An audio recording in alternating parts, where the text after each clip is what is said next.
जय हिंद प्यारे साथियों, स्वागत है आप सभी का आपके अपने YouTube चैनल अमन स्टडी पॉइंट में। तो साथियों, आज इस वीडियो में हम लोग देखेंगे EVS के प्रश्नों को जो कि आपके प्रीवियस ईयर पेपर में पूछे जा चुके हैं। तो चलिए शुरू करते हैं वीडियो को, और वीडियो में पूरे अंत तक बने रहिएगा क्योंकि बहुत कम समय में हम लोग पूरे 30 प्रश्नों को देखने वाले हैं। तो साथियों, प्रश्न है आप सभी के स्क्रीन पर, और ये प्रश्न है निम्नलिखित में से किस प्रदेश में रेनडियर पाया जाता है। तो यहाँ पर साथियों आपका सही जवाब हो जाएगा ऑप्शन सी, टुंड्रा प्रदेश। तो सबसे पहले जितने भी प्रीवियस ईयर के क्वेश्चन हैं, प्रश्न पूछे गए हैं, उनको आप लोग एक बार ज़रूर देखिएगा। अगला प्रश्न है साथियों आप सभी के स्क्रीन पर, निम्नलिखित में से कौन सा एक शीतोष्ण घास प्रदेश नहीं है। तो यहाँ पर साथियों आपका सही जवाब हो जाएगा ऑप्शन डी, कंपास। यह जो है एक शीतोष्ण घास प्रदेश नहीं है। इसमें आपका डाउन्स हो गया, प्रेरिस हो गया, पम्पास हो गया, ये सभी जो है शीतोष्ण घास के मैदान है। यहाँ पर अगर हम बात करें कि जो डाउन्स है ये कहाँ पाया जाता है, तो डाउन्स पाया जाता है साथियों ऑस्ट्रेलिया में। और यहाँ पे प्रेरिस की बात करें तो प्रेरिस पाया जाता है आपका US यानी कि कनाडा में। और एक और है आपका पम्पास। ये जो पम्पास घास है साथियों ये अर्जेंटीना में पाया जाता है। तो इसको आप लोग नोट डाउन कर लीजिएगा। चलेंगे साथियों अगले प्रश्न की ओर। अगला प्रश्न आपका ये है कि जनसंख्या के आकार के अनुसार बृहत्तम महाद्वीप है। तो यहाँ पर साथियों एशिया हो जाएगा हमारा राइट आंसर। तो एशिया महाद्वीप सही जवाब हो जाएगा। महाद्वीपों की संख्या आप लोग कमेंट बॉक्स में ज़रूर लिखेंगे, महाद्वीपों की संख्या कितनी है और उनके नाम भी लिखेंगे।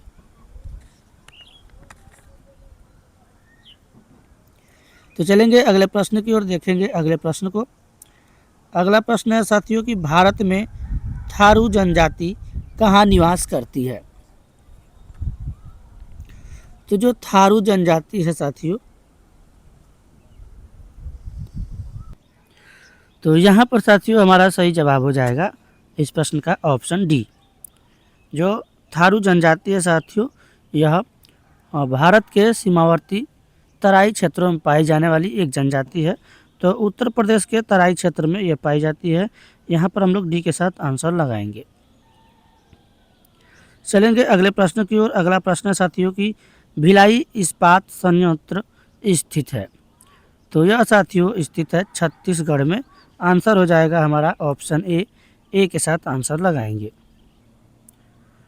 चलेंगे साथियों अगले प्रश्न की ओर। अगला प्रश्न है कि भारत में महिलाओं के लिए आरक्षण की व्यवस्था कहाँ है।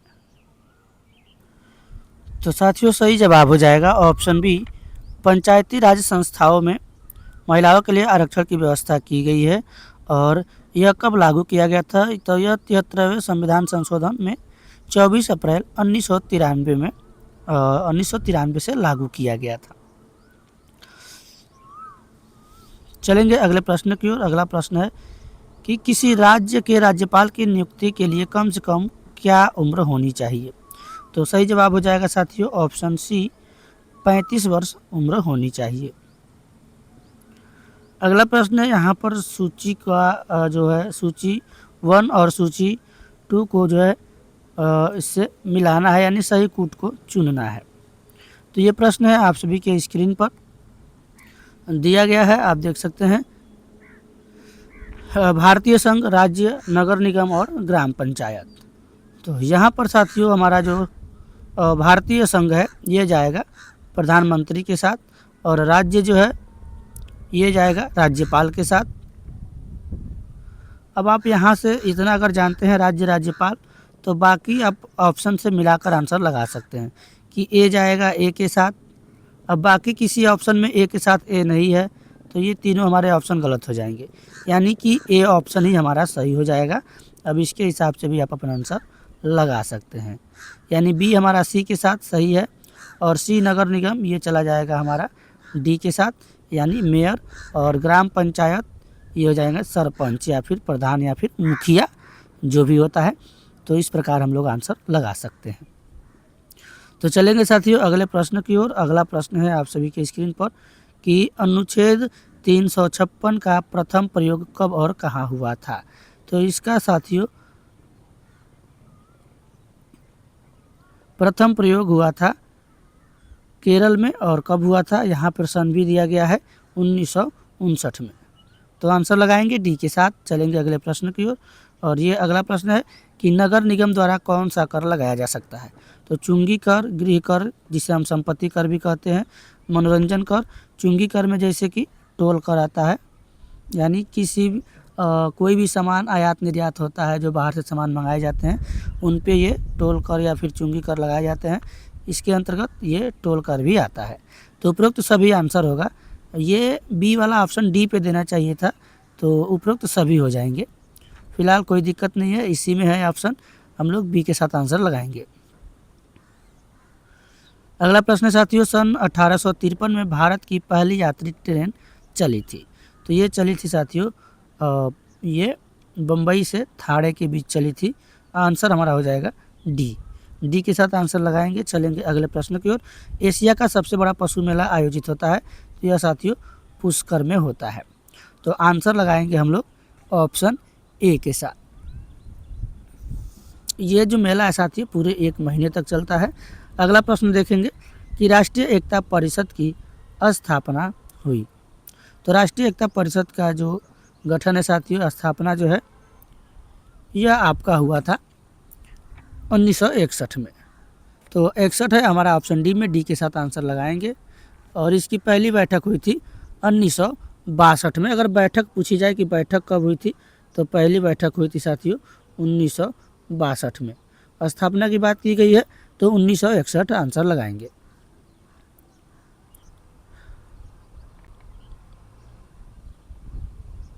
अगला प्रश्न साथियों, समता के अधिकार का उल्लेख संविधान के किन अनुच्छेदों में मिलता है। तो यह मिलता है साथियों अनुच्छेद 14 से 18 तक।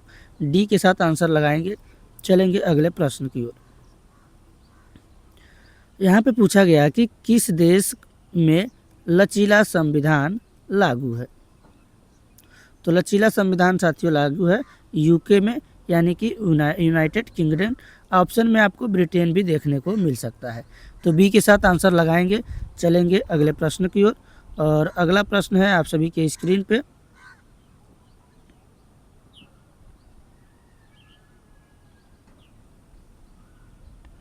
निम्न में से कौन सा अचल जीव का उदाहरण है।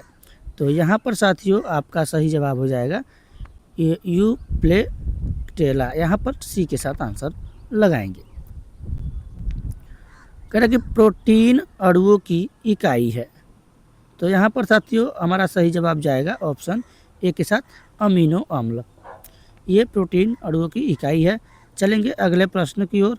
अगला प्रश्न है साथियों, निम्नलिखित में से कौन सा अंगक पादप कोशिका में अनुपस्थित होता है। तो रिक्तिकाएँ पाई जाती हैं, कोशिका भित्ति भी पाई जाती है, हरित लवक भी पाए जाते हैं। लवक है, हरित लवक भी ऑप्शन में दे सकता है।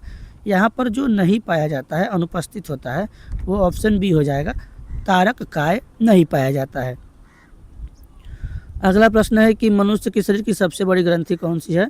तो ऑप्शन बी हो जाएगा, यकृति है सबसे बड़ी ग्रंथि। उत्तर प्रदेश का राज्य पक्षी है। तो यहाँ पे पूछा गया है राज्य पक्षी सारस क्रेन हो जाएगा। सी के साथ आंसर लगाएंगे। ये सबसे अधिक ऊंचाई तक उड़ने वाला पक्षी है। अगला प्रश्न है साथियों, पूर्वा किस अधिवास में शामिल है।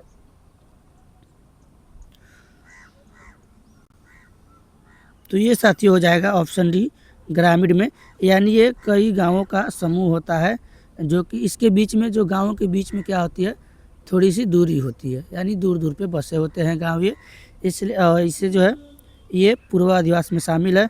और आपको अपखंडित भी देखने को मिलेगा। अपखंडित क्या होता है, ये ग्रामीण यानी इनके छोटे छोटे गाँव का समूह होता है। तो फिलहाल हम लोग डी के साथ यहाँ पर आंसर लगा देंगे। चलेंगे अगले प्रश्न की ओर।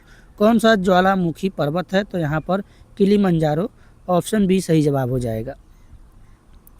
कह रहा है कि एलिफेंटा द्वीप अवस्थित है। तो एलिफेंटा द्वीप साथियों मुंबई तट पर स्थित है। ऑप्शन ए इस प्रश्न का सही जवाब हो जाएगा। और अगला प्रश्न यहाँ पर दिया गया है कि मानसूनी वन पाए जाते हैं जहाँ वर्षा होती है।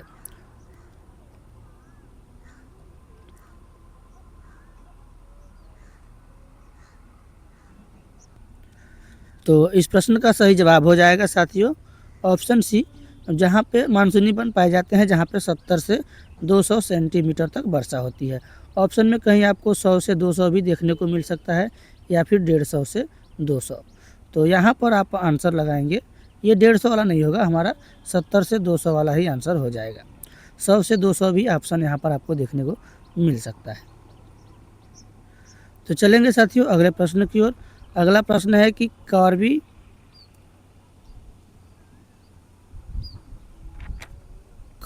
एंग्लोंग पठार विस्तार है, यानी ये किसका विस्तार है? तो प्रायद्वीपीय पठार का विस्तार है। ऑप्शन सी इस प्रश्न का सही जवाब हो जाएगा।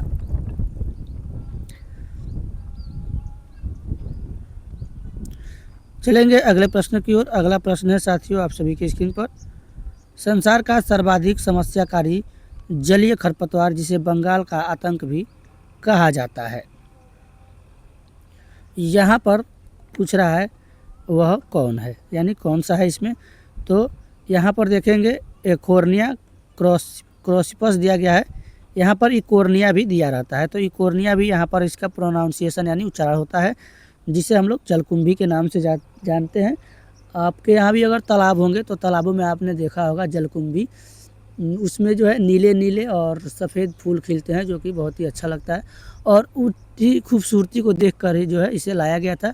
इसका विस्तार इतना तेज़ी से हुआ कि एक प्रकार से इसका आतंक बढ़ गया, यानी कि ये जो जल का ऑक्सीजन है उसकी आपूर्ति को क्या करता है? सोख लेता है, यानी खींच लेता है। तो ए के साथ आंसर लगाएंगे। चलेंगे अगले प्रश्न की ओर। अगला प्रश्न है साथियों कि वायरस के अजैविक होने का लक्षण है। तो साथियों अजैविक होने का इसका लक्षण यही है कि इसके जो क्रिस्टल रूप है इसको जो है क्रिस्टल रूप में परिवर्तित किया जाता है, क्रिस्टल यानी रवा के रूप में परिवर्तित किया जा सकता है। अब अगला प्रश्न है साथियों आप सभी की स्क्रीन पे कि पादप हार्मोन जो फलों को पकाने में सहायता करता है, तो वो है साथियों इथाइलिन। ऑप्शन बी इस प्रश्न का सही जवाब हो जाएगा। चलेंगे अगले प्रश्न की ओर। अगला प्रश्न है स्वतंत्र रूप से भूमि में रहने वाला स्थिरीकरण की क्षमता होती है, रहने वाला अवायवीय जीवाणु जिसमें नाइट्रोजन स्थिरीकरण की क्षमता होती है वह है। तो ये साथी हो जाएगा आपका आंसर ऑप्शन ए क्लोस्ट्रीडियम। तो ए के साथ आंसर लगाएंगे। चलेंगे अगले प्रश्न की ओर। और इस वीडियो का आखिरी प्रश्न है साथियों, किस प्रकार का डीएनए कोशिका में सामान्य रूप से पाया जाता है? तो आंसर होगा ए बी डीएनए। तो साथियों हम लोगों ने मात्र 13 मिनट में पूरे 30 प्रश्नों को देखा है इस वीडियो में, जो कि आपके पर्यावरण से पूछे गए थे। तो जितने भी प्रीवियस ईयर के क्वेश्चन हैं एक बार आप लोग उसे ज़रूर देखिए, ताकि आपका जो टॉपिक है, आपका प्रश्न पूछने का जो तरीका है, कहाँ से प्रश्न पूछे जा रहे हैं, किस टॉपिक से पूछे जा रहे हैं, किस तरह के प्रश्न पूछे जा रहे हैं, ये आइडिया आप लोग लगा सकें और उस प्रकार से आप लोग अपनी आगे की तैयारी कर सकें। तो सबसे पहले जितने भी प्रीवियस ईयर क्वेश्चन है उसको आप लोग देखेंगे, उसके बाद अपना जो भी टॉपिक है उसे क्लियर करेंगे, फिर आप अपना प्रैक्टिस सेट लगाएंगे। तैयारी करने का यही तरीका। अभी आपके पास समय है, जुलाई में पेपर है और यूपी टेट का जो अंतिम आवेदन का तिथि है शायद 26 अप्रैल तक ही है। तो जितने लोग अभी तक अपना फ़ी पेमेंट या फिर फॉर्म फिलअप का प्रोसेस पूरा नहीं किया है तो आप लोग उसे अवश्य पूरा कर लीजिएगा। तो मिलते हैं साथियों नेक्स्ट वीडियो में, तब तक के लिए धन्यवाद। जय हिंद।